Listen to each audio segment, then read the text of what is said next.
C'est la deuxième partie de l'émission Le Monde en 7, toujours avec mes trois invités, Dominique Lacmon, Zana Sadio Richo et Marcel Agbessi. Nous, on parlait du Ghana avant la pause. On va en faire encore un petit tour de table avant de revenir sur le Togo. Pardon, c'est le Gabon, pardon, le président qui suspend donc les bourses d'études. Comme Zana avait donné l'exemple du Ghana, c'était resté dans ma tête. C'est un bel exemple que le Ghana donne où... quand les bourses d'études sont accordées, les diplômes sont envoyés au pays et donc vous êtes obligé de revenir servir. C'est vrai que nous tous, nous parlons de conditions. En même temps, quand on a le sens du patriotisme, est-ce qu'on ne... c'est pas mieux de servir son pays? C'est bon. Il avait dit peu importe les conditions. C'est bon de servir son pays. Et c'est le rêve de tout chacun. Tout le monde dit qu'il n'y a pas mieux que chez soi. Les étrangers, ou bien se retrouver ailleurs à l'étranger ou bien en exil, ce n'est pas aussi facile que de rester chez soi. L'exemple que notre co-débatteur Zana Sadio venait de proposer, c'est très très pertinent. C'est très très pertinent parce que la solution elle était tellement pertinente. C'est-à-dire que vous travaillez, on saisit vos diplômes et déposez au ministère des Affaires étrangères. Et après des années aux côtés de l'État, c'est à base de ça qu'on peut toutefois fixer votre sort ou non. Mais... Non, c'est-à-dire votre diplôme est envoyé au ministère, vous revenez, vous servez pour 2 ou 3 ans, et après on vous donne votre diplôme. Donc vous en faites ce que vous voulez après. La solution elle est pertinente. Je suis d'accord. Si les autres, ou bien les présidents africains pouvaient emprunter cette voie-là, au moins ça peut toutefois atténuer un tant soit peu la fuite là, des cerveaux. Mais on laisse chacun pour compte, c'est un peu dommage. Mais ce que je vois dans tous ces démarche du président gabonais Oligui, je vois qu'il a été contraint par le président américain Donald Trump. Parce que Donald Trump a limité dans le temps et dans l'espace le financement américain dans certaines universités américaines, notamment Harvard et autres. Que maintenant, il a cité certains pays que, dorénavant, ces pays ne rentreront plus dans ces universités, même les étrangers, les Syriens, etc. Donc, les Africains, certains pays africains sont contraints, sont obligés à faire des rétropédalages, à regarder un peu dans leur rétroviseur pour voir qu'est-ce qu'il faut faire et qu'est-ce que ne pas faire. Parce que la dernière en date est que il a convoqué au moins 5 présidents africains à la Maison-Blanche. On ne sait pas si il a encore martelé ses propos ou bien ses décisions. On ne sait pas. C'est à la sortie de ces rendez-vous avec Donald Trump que Oligui aussi a saisi la diaspora gabonaise. Donc, on verra la suite si ça peut toutefois être acté ou pas. Donc, mais moi je parle de patriotisme. Vous vous rappelez, il fut un temps, je pense de 20 ou 30 ans en arrière, les étudiants chinois inondaient les grandes universités en Europe. La Chine n'offre pas de conditions extraordinaires, mais pas patriotisme, ils rentraient et c'est eux qui ont bâti la Chine qu'on envie aujourd'hui. Mais pourquoi les Africains n'ont pas ce sens de patriotisme? Non, mais je pense que c'est ce que je disais dans la première intervention. Ça dépend de quels sont les mécanismes qui accompagnent ces chercheurs, d'accord? C'est-à-dire que quand vous prenez l'exemple de la Chine, ils vont, mais quand ils retournent au pays, ils sont vraiment bien traités et ça leur permet. Samuel, vous n'êtes pas sans savoir que quelqu'un qui s'est mis, c'est vrai, vous obtenez une bourse, mais après tout, c'est vous qui capitalisez la connaissance.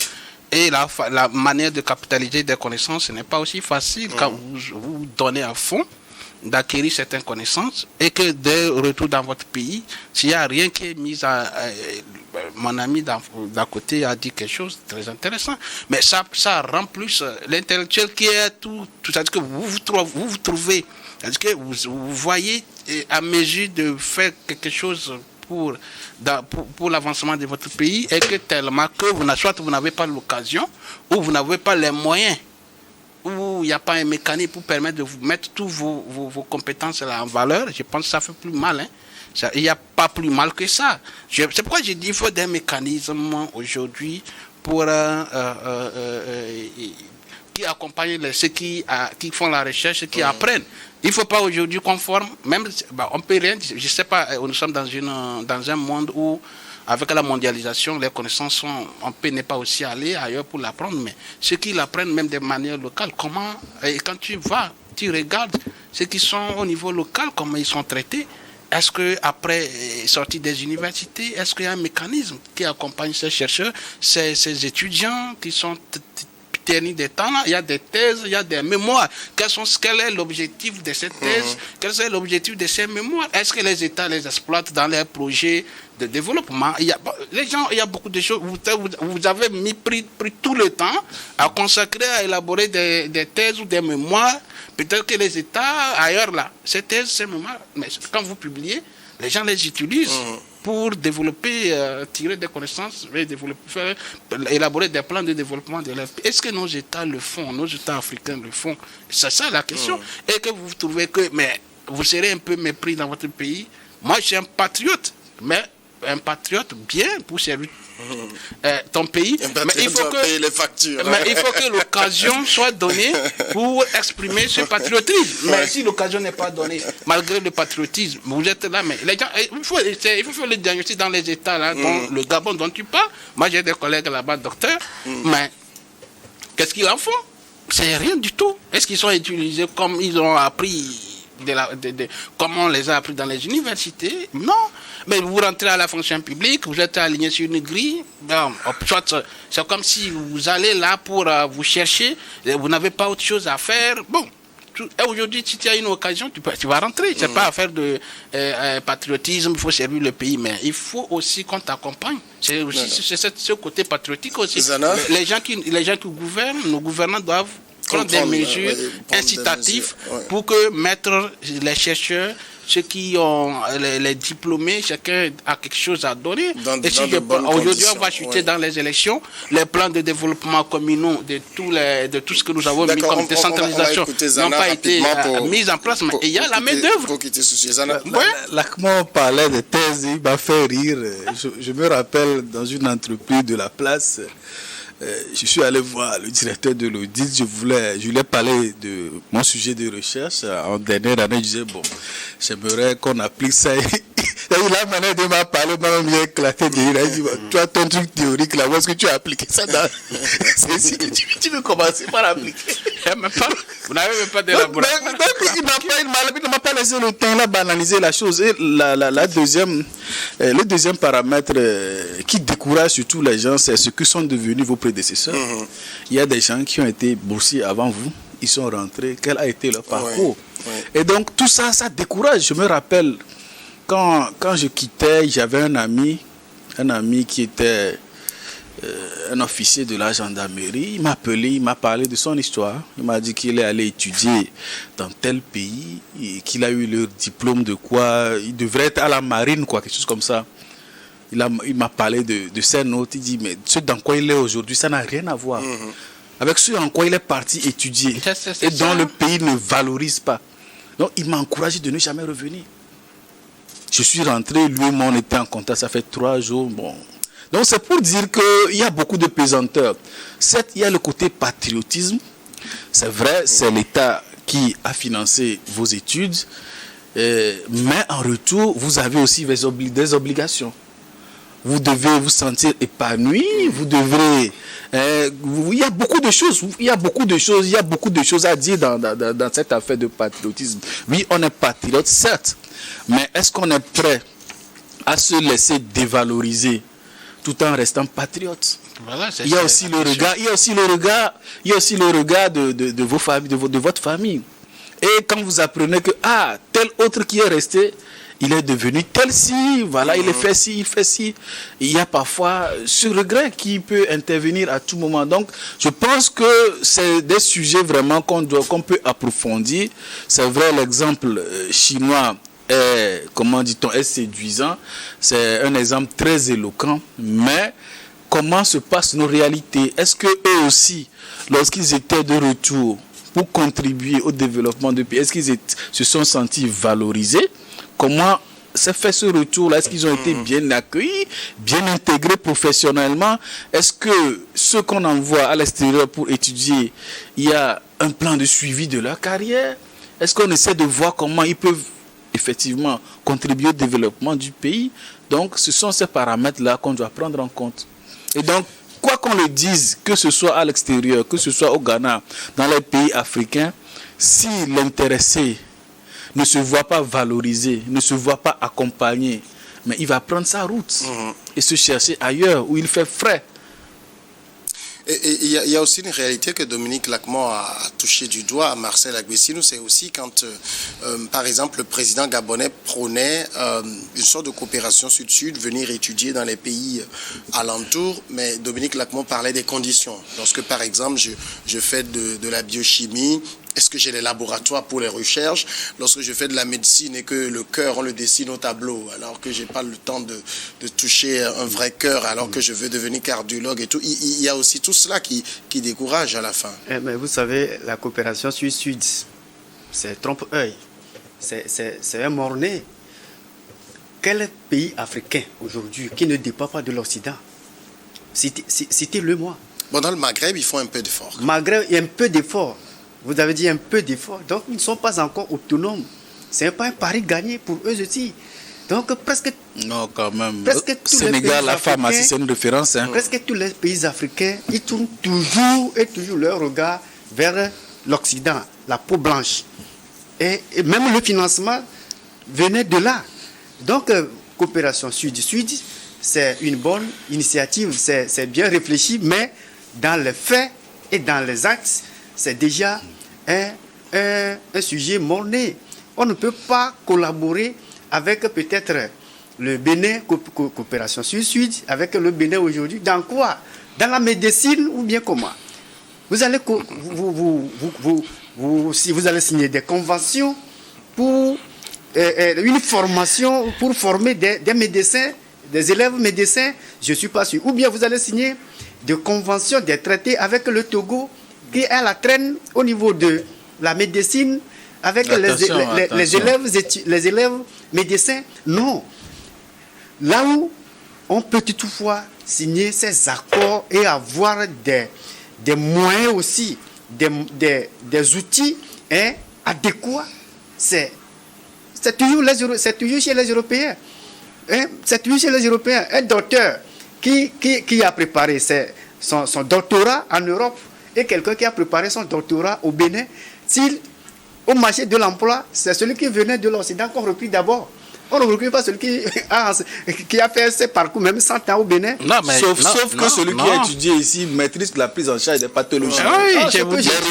Attention, c'est un exemple. Ce n'est pas, oui, mais c'est pas parce qu'ils ne sont pas compétents. Moi, je ne suis pas d'accord. Attention, moi, je posais la question plus sur l'existence de, vous savez, par exemple, laboratoire et autres choses pour permettre à ces gens. Oui, mais est-ce qu'il y a la recherche en réalité? La recherche. C'est la recherche. La tête, vous savez, l'apprentissage, comme tu l'as dit, ce n'est pas le fait que quelqu'un est parti en Europe, qu'il soit plus intelligent que quelqu'un qui est formé dans nos universités. Nous avons des professeurs qui enseignent les universités, qui connaissent bien, mais c'est qu'ils ont limité dans leur recherche, pas des infrastructures, c'est ce que j'ai dit. Mais aujourd'hui, quand tu as parlé un exemple de cas pour faire une recherche en biochimie, ou bon, moi-même, j'ai dans des spécialités pointues. D'accord? Mais il y a des laboratoires, ça n'existe pas sur notre continent. C'est de ça. Ce n'est pas qu'on a un manque de connaissances. Aujourd'hui, s'il y a une fois que tu vas en Europe et que tu développes ce qui te manque, cela ne veut pas dire que tu ne peux pas connaître ou bien tu manques de connaissances. La recherche est un autre domaine. D'accord? Donc, c'est pourquoi je voulais dire il va falloir que nos États puissent, comme tu l'as dit, avec la Chine, se remettre en cause et créer des conditions, de mettre d'abord les infrastructures qu'il faut dans les universités et des mécanismes incitatifs pour garder les chercheurs et tout ce qu'ils mettent. Parce que chacun cherche à un développement. Les recherches sont orientées. Quand ils sont études, tu sors avec des connaissances, tu sors spécialisé dans un domaine. que tu vois et en face de toi, il y a des problèmes que tu peux appréhender, mais tu es limité. Soit tu n'as pas l'occasion d'appréhender ces problèmes-là, ou carrément, il n'y a pas des infrastructures qu'il faut pour également appréhender ces problèmes. C'est dans ce sens que moi, j'appelle à une conscience de nos gouvernants sur notre continent. Sinon, en termes de dire que tu as fait doctorat aux États-Unis, tu n'es pas plus intelligent que celui qui, les connaissances sont là, mais peut-être la pratique, lui, il a eu des instruments qui lui ont permis d'explorer certains trucs. Mais en termes de connaissances, il n'y a pas de choses. La coopération sud, je ne parle de la Chine, il y a l'Inde aussi, qui est très développée, il y a peut-être même quelque part le Pakistan, en tout cas un certain nombre de pays dont les Africains partagent pas des réalités très différentes et peuvent profiter les uns des autres en termes de coopération. Non, en réalité, il s'agit de là où on met nos priorités. Je ne pense pas que ce sont des choses impossibles à réaliser. Il suffit donc que les gouvernants puissent mettre ce genre de propositions que nous faisons dans leurs priorités. Et la recherche, oui, aujourd'hui, il y a des partenariats qui se font avec des laboratoires où on fait des prélèvements ici, on les envoie à l'extérieur. Aujourd'hui, je me réjouis qu'aujourd'hui, pour éviter par exemple la fuite de capitaux, on a créé ce qu'on appelle les hôpitaux de référence. Aujourd'hui, quelqu'un qui est assuré, je pense que déjà au niveau des assurances, c'est des choses qui sont opérationnelles. Lorsque vous êtes assuré, vous voulez aller faire des soins à l'extérieur, on s'assure que la même qualité, même qualité de soins existe sur place. C'est pourquoi aujourd'hui, vous voyez un peu la multiplication, on appelle hôpitaux de référence, comme Dr Lafière. C'est essentiellement pour cette raison. Et ce n'est pas pour rien que cela a été financé par la Caisse nationale de sécurité sociale. Parce que ce genre de choses, c'est l'assurance qui finance ce genre de choses. Et ça devient un coût un coût vraiment énorme pour les assureurs. Et donc, oui, ces pays ne partagent avec nous beaucoup de réalités. Et on s'étonne que par rapport à eux, ils semblent plus avancés sur beaucoup de questions technologiques. Et moi, je pense que c'est une question de volonté et de priorité. À quoi aujourd'hui on met plus la priorité? Est-ce au niveau de la recherche, au niveau de la construction des centres d'excellence, des centres de recherche, etc. Donc tout revient aux priorités que les autorités s'assignent dans la gestion de l'État. Dernier sujet, le Togo. Que retenir du processus électoral? Le processus s'est achevé le jeudi 17 juillet dernier par les élections municipales. Le Togo compte 117 communes, un peu plus de 1527 conseillers communaux qui sont à élire à l'issue de cette élection. On a assisté à 2 semaines de campagne. 2 semaines de campagne, Marcel Agbessinou, qualifié de très morose par beaucoup d'observateurs. Est-ce qu'il y avait une campagne? Si. Non, là, il n'y a pas de campagne. Il y a peut-être la démotivation, il y a ce que nous appelons le découragement.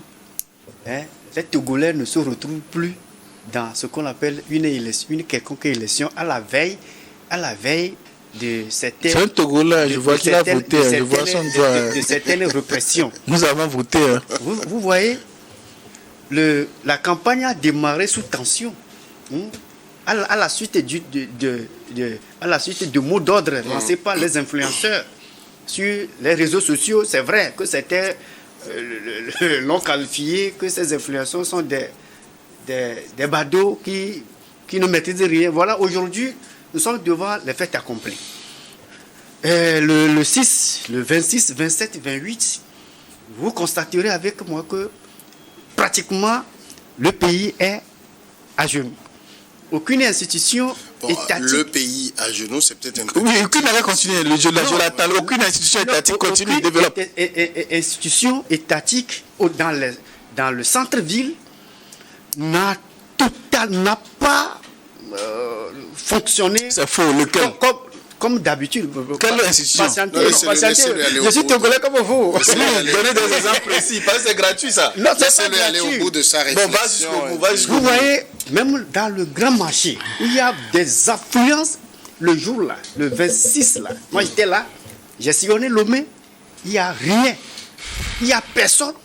Les rues sont désertes. Mais moi je rappelais juste que le Togo ne s'arrête pas à Lomé. Mais à l'intérieur aussi, le mot d'ordre des influenceurs. Moi je fais des analyses. Je ne suis pas je ne m'aligne pas derrière ces influenceurs. Mais ce que j'ai constaté avant et pendant, c'est ce que je dis. Donc, le mot d'ordre a été suivi. Même si les institutions, comme d'habitude, ont fonctionné bon gré mal gré, il n'y a pas d'influence dans les ministères. Il n'y a pas d'influence dans les préfectures. Et vous pensez que ça agit sur la campagne électorale? Et c'est la suite logique de ce qui s'est passé lors de la première semaine de la campagne. La première semaine de la campagne a été boudée par même les acteurs qui sont sur les listes, qui sont des candidats. Il n'y a pas d'engouement. C'est la dernière semaine, la semaine passée, qu'on peut constater un peu d'engouement parce qu'il y a des acteurs politiques aussi qui ont lancé appel, qu'on n'a qu'à repousser la date des élections. Eux, ils n'ont pas appelé au boycott.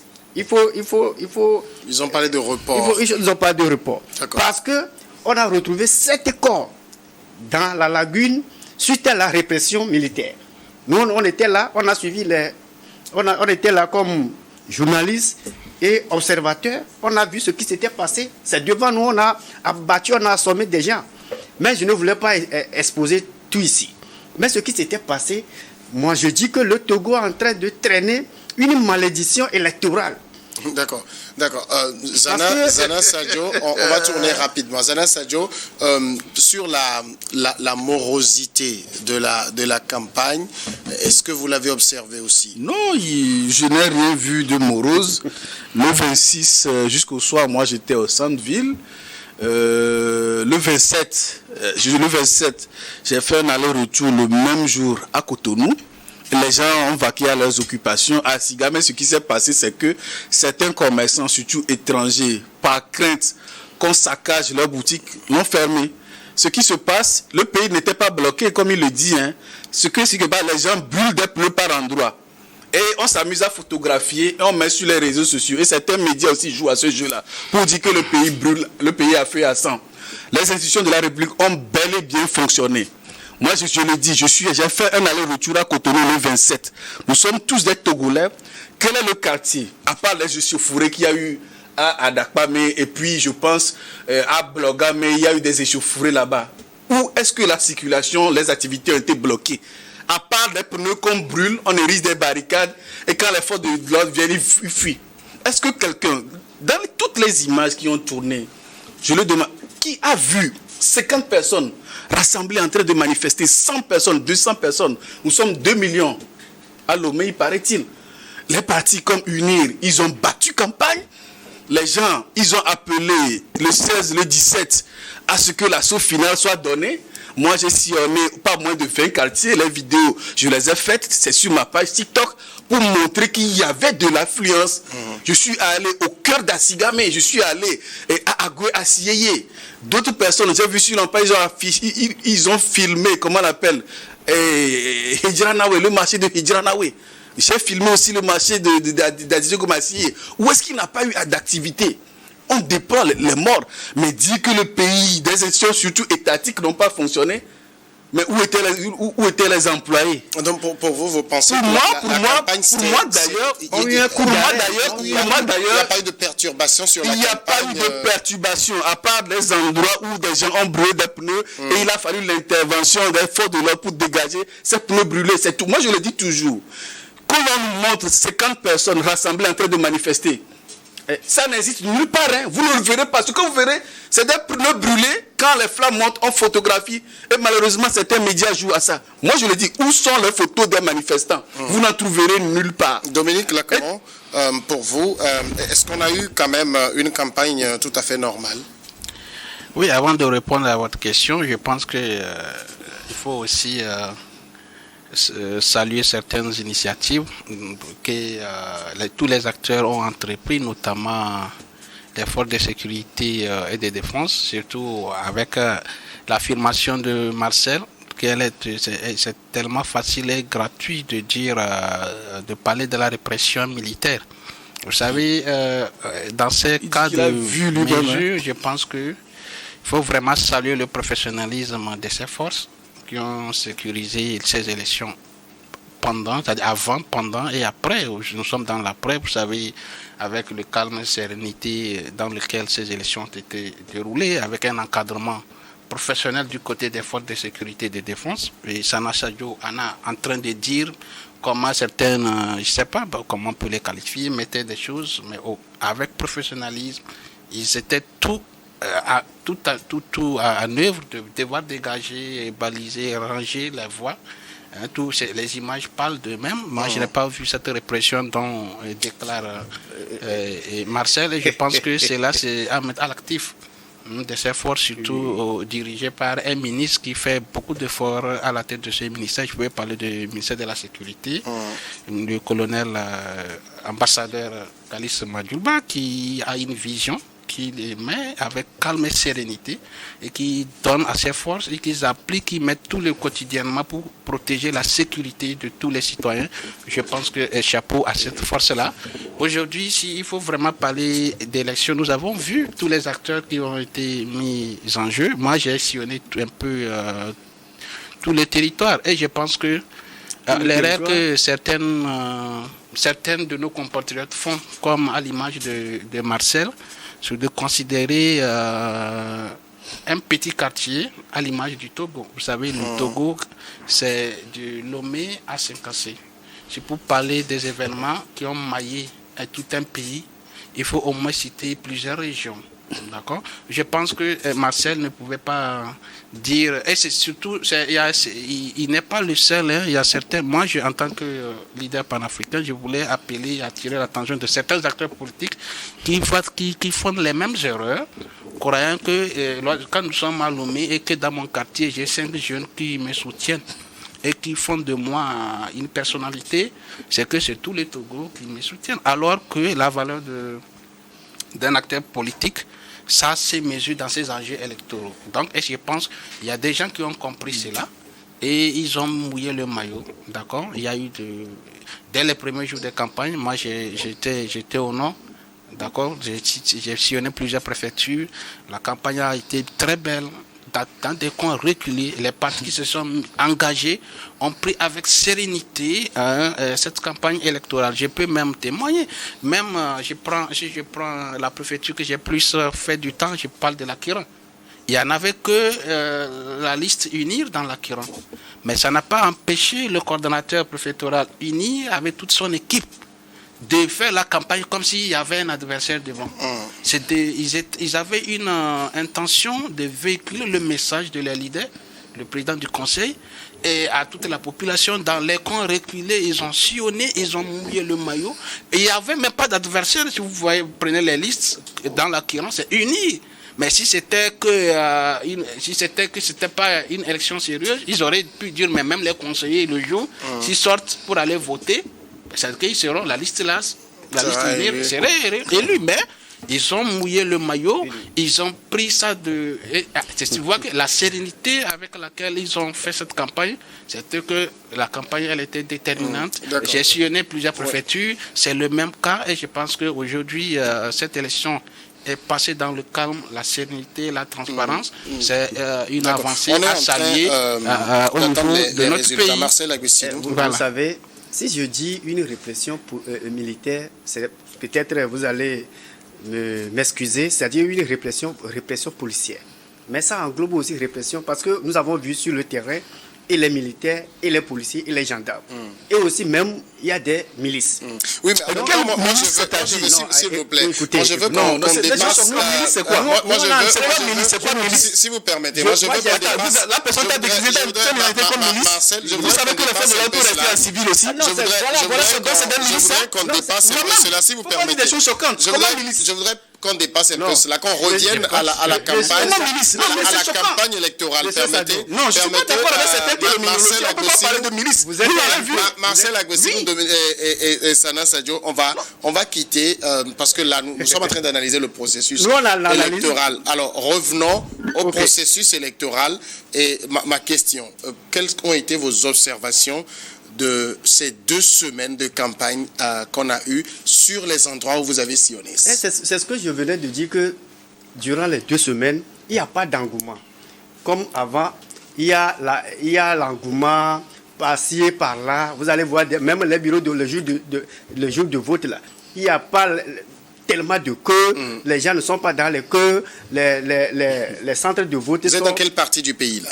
Non, moi j'ai fait la région maritime, et moi je peux décrire la région maritime, et vous allez voir que les centres de vote sont vides d'hommes. Il n'y a pas même les représentants des partis politiques, même à 9h, à 10h, ils dormaient, ils s'amusaient entre eux, ils fouillaient des portables. Alors qu'à l'époque, en 2019, tel n'était pas le cas. Même les récentes élections les régionales, etc., tel n'était pas le cas. Il y a d'engouement. Moi, je ne sais pas si c'est l'appel des influenceurs qui a eu un effet, ou bien les Togolais ne se retrouvent plus dans les élections où on a basculé le pays dans la 5e République et les gens ne digèrent pas ou comment, ou bien c'est l'appel des opposants qui sont divisés entre eux, qui n'ont même pas une voix unique pour au moins pour orienter leurs militants ou pas. Donc sur le terrain, j'ai vu que ce n'est pas ça aussi une élection. Et dans plusieurs endroits, vous allez voir. J'ai vu comme toute autre personne, mais chez moi, j'ai vu des gens, on a arrêté des gens au bord du Mono qui transitent qui font venir des gens du Bénin pour voter. Donc ça, ce n'est pas que j'invente, ce n'est pas que je suis pour telle personne ou bien tel parti contre la mouvance, non. La commission électorale se prononcera certainement sur ça. Zana Sadio, en parlant de morosité, le jour du vote, le jeudi dernier, comme il le dit, un certain nombre de réactions ont montré que ça n'a pas été un jour de vote qui a intéressé grand monde, surtout dans la partie sud. Non, vous savez, de manière naturelle, vous savez que Lomé, c'est la capitale. Et donc, il y a beaucoup de citoyens en âge de voter qui sont très exposés par rapport aux réseaux sociaux. Et il n'a pas manqué aux Togolais de remarquer, que certains acteurs politiques qui, dans un premier temps, ont sorti des communiqués pour dénoncer les appels des influenceurs, mais on n'a pas compris, en cours de chemin, ils sont allés à la rencontre de ces derniers. Ils ont commencé par épouser leur théorie. Donc, naturellement, lorsque vos militants, vos sympathisants, ils voient qu'à la fois, vous épousez les rhétoriques de ceux qui appellent à manifester, et pourtant, vous revenez en tant que candidat à des élections, naturellement, votre électorat se démobilise. C'est pourquoi vous le verrez. Il n'y a pas eu d'affluence dans la campagne de ces derniers. Mais regardez la campagne qu'UNIR a fait. Regardez son apothéose à Lomé. On parle de choses factuelles. Donc, si vous avez remarqué que la campagne a été morose du côté de certains partis de l'opposition, c'est parce qu'ils ont toujours adopté des postures contradictoires. On ne peut pas à la fois épouser les revendications, les appels à enflammer le pays, les appels à changer de régime par des moyens illégaux et en même temps vouloir légalement conquérir le pouvoir. Ça démobilise vos militants et vous comprendrez ça va expliquer les résultats qui s'annoncent peut-être dans Golf 4. Vous le verrez ce qui s'est passé. Donc c'est un peu cela. La campagne a été morose du côté de ceux qui peuvent à la fois dire des choses et faire le contraire. Mais regardez l'affluence des Réunis. Mais les images de l'apothéose sont là. Les images de leur campagne sont là. Ils le plient, les poursuivent, les pages. On peut suivre. Comment vous expliquez que... je veux peut-être dire que malgré le fait que le boulevard soit là, UNI prenne les choses au sérieux. Ben, vous savez, parce que ça a toujours été un parti sérieux, mais lorsque vous avez la majorité écrasante à l'Assemblée nationale, 108 députés, lorsque vous venez de faire une modification constitutionnelle qui change le régime politique du pays, mais vous devrez prendre beaucoup de choses au sérieux. Parce que les gens vous attendent, le peuple vous attend, les gens vous demandent, mais en quoi, qu'est-ce qui va changer entre la 4e et la 5e République? C'est pourquoi vous verrez que par exemple dans le Kéran, il n'y avait aucun adversaire, mais les gens ont fait du porte-à-porte.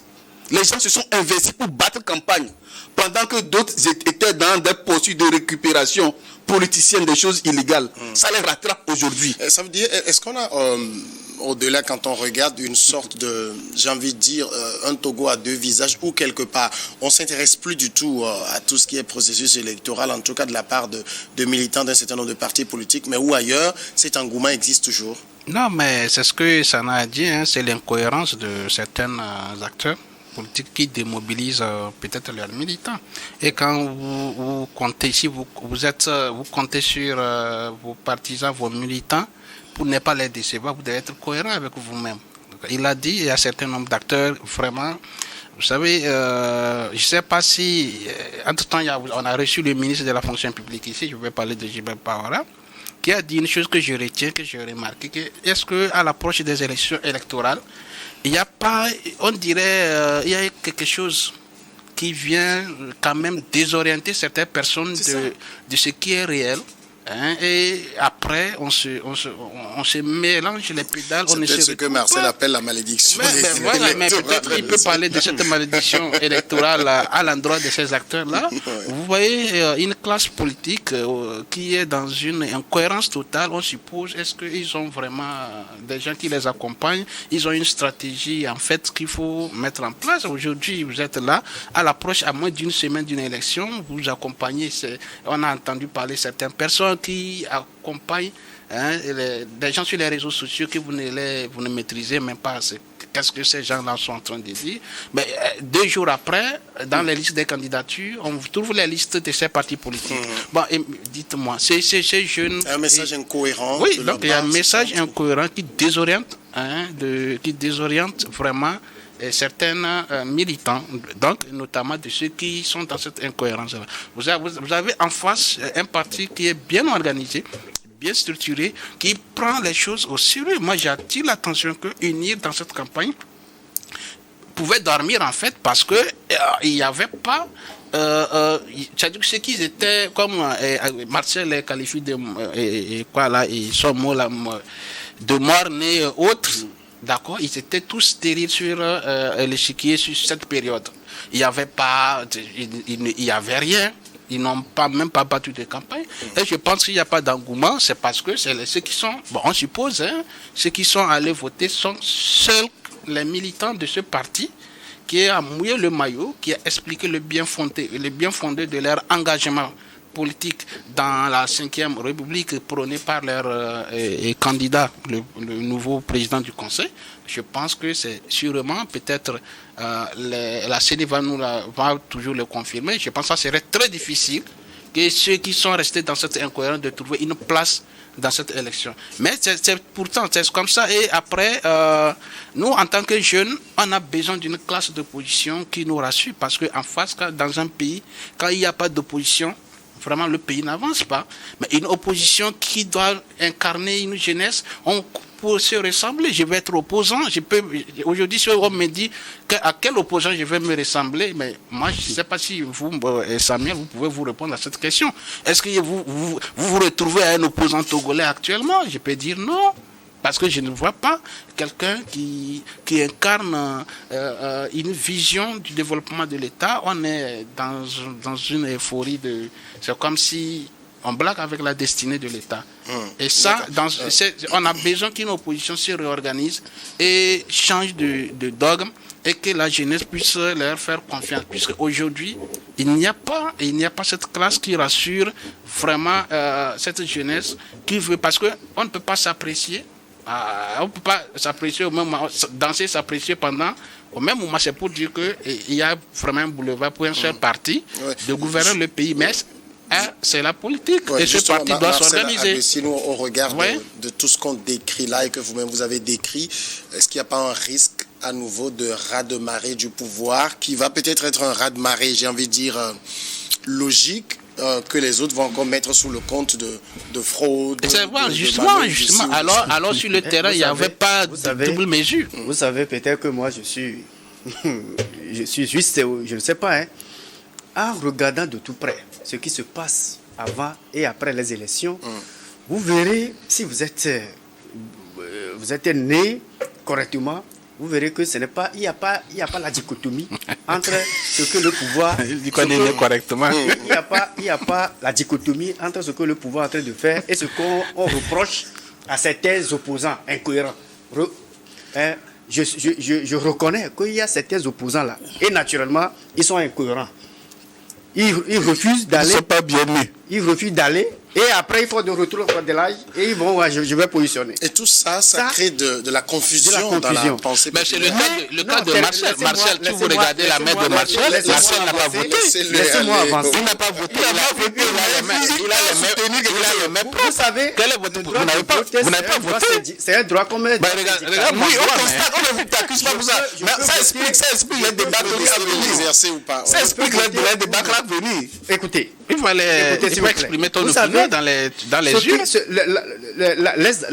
La Sénal qui entoure l'élection municipale, on a déjà biaisé avant l'entame du jeu. Qui ont C'est le pouvoir. C'est le pouvoir qui a le monopole.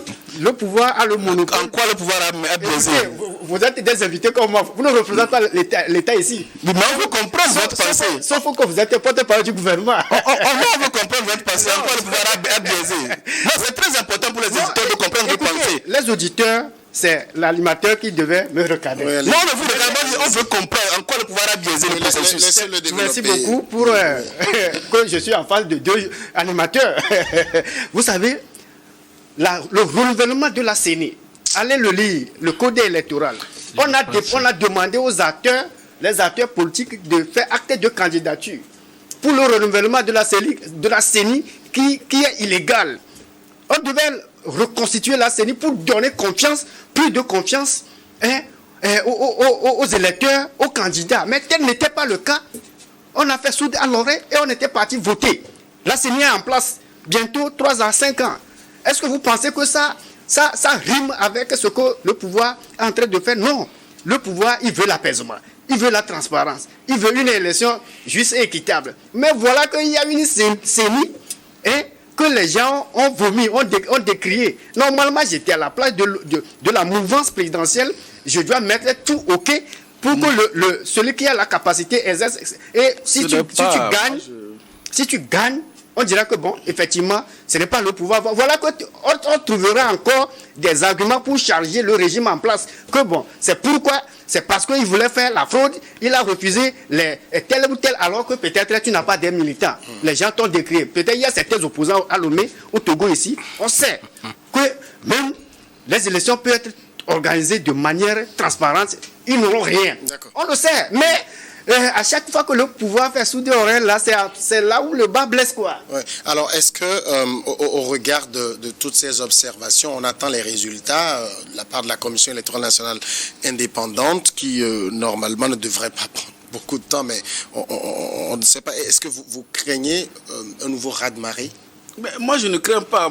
C'est une conséquence logique. Et d'ailleurs, on a oublié de le dire, il faut saluer le caractère inclusif et serein dans lequel les Togolais ont voté. Parce que beaucoup d'acteurs, ils pensaient que le Togo, Lomé, serait dans une situation apocalyptique les 16 et 17. Et malheureusement, pour eux, bien sûr, et heureusement pour la 5e République, les Togolais, de manière très disciplinée et sereine, sont sortis pour voter dans la sérénité, dans la paix. Et ce que j'ai plus apprécié, puisque moi je continue incessamment à faire le tour de la ville, c'est que le jour du vote, un jour chômé, payé, et les commerces ont été ouverts. Les gens ont vaqué à leurs occupations. Et j'étais même sidéré de voir qu'il y avait de l'affluence au marché d'Adidogo. Mais un jour férié, à Goué-Assieye, ce qui veut dire que les Togolais ont carrément ignoré ces appels. Et même vous verrez, les organisateurs de cette pagaille-là, regardez leurs propos qu'ils tiennent eux-mêmes entre eux qui témoignent qu'en réalité, ça a été un échec plutôt total de leurs initiatives. Et donc il faut saluer cette maturité des Togolais qui ont compris et qui ne veulent plus s'engager dans des aventures sans lendemain. Et donc nous attendons les résultats qui sûrement seront proclamés dans les prochaines heures. Mais lorsque vous voyez le fond d'écran qui est devant moi, c'est bleu ciel et le ciel est bleu. Donc naturellement, vous voyez que les résultats seront aux couleurs de ce que je vois là à l'écran. Et je signale aux téléspectateurs que ce fond d'écran n'a rien à voir avec le parti au pouvoir. C'était le fond d'écran choisi depuis plusieurs années par New World TV pour cette émission Le Monde en 7. Dominique Lacmon, finalement, qu'est-ce qu'on retient comme leçon de tout ce processus-là? Oui, comme leçon, je pense que à certains acteurs politiques, il faut toujours la maturité. Il faut que les gens soient matures avec leurs propres idées. Il faut vraiment cultiver, c'est parce qu'actuellement, quand tu vois certaines incohérences, on se pose la question s'il ne faut pas réformer notre système politique. Je pense qu'il faut revenir à cela. Patrice Talon l'a fait au Bénin. Je pense qu'il faut arriver au Togo pour ne pas donner quitus à qui veut créer son parti politique. Parce qu'aujourd'hui, si tu regardes certaines personnes, les partis politiques se résument qu'à leur famille. Et on peut parler du peuple, on peut parler de... Et ça désoriente carrément les jeunes qui veulent vraiment aspirer à s'immiscer dans la chose politique. Donc certaines personnes, mais la chose politique ne prennent pas... C'est comme la chose politique, c'est un jeu puéril, un jeu des enfants où aujourd'hui on peut décider de faire... Alors que c'est des acteurs qu'on veut qu'ils aient la valeur de vouloir leur confier un jour la destinée de notre pays. Je pense qu'on doit réformer ce système-là. Nous sommes un petit pays, on a trop de partis politiques, chacun sort ici avec sa famille. Un parti politique qui ne fait pas le nombre de familles, bon, il dit qu'il a un pays, il est chef de parti, il peut donner des déclarations qu'il faut, c'est ce qui se fait sur les réseaux sociaux, et ça désoriente le peuple. Deuxième chose qu'on peut retenir après, peut-être, comme à tout, la sérénité dans laquelle le Togo a passé ce cap. Ça veut dire que nous sommes encore un pays plus mature, Sana l'a déjà dit, un peuple bien instruit qui connaît, qui n'a d'influence de personne et qui peut prendre sa destinée. Les gens sont sortis, ils sont allés voter et je pense que ça pour dire qu'il y a le Togolais maintenant mature et que personne ne peut venir le désorienter, quelle que soit l'idée. On a vu des gens, on a vu à l'intérieur du pays gestionner.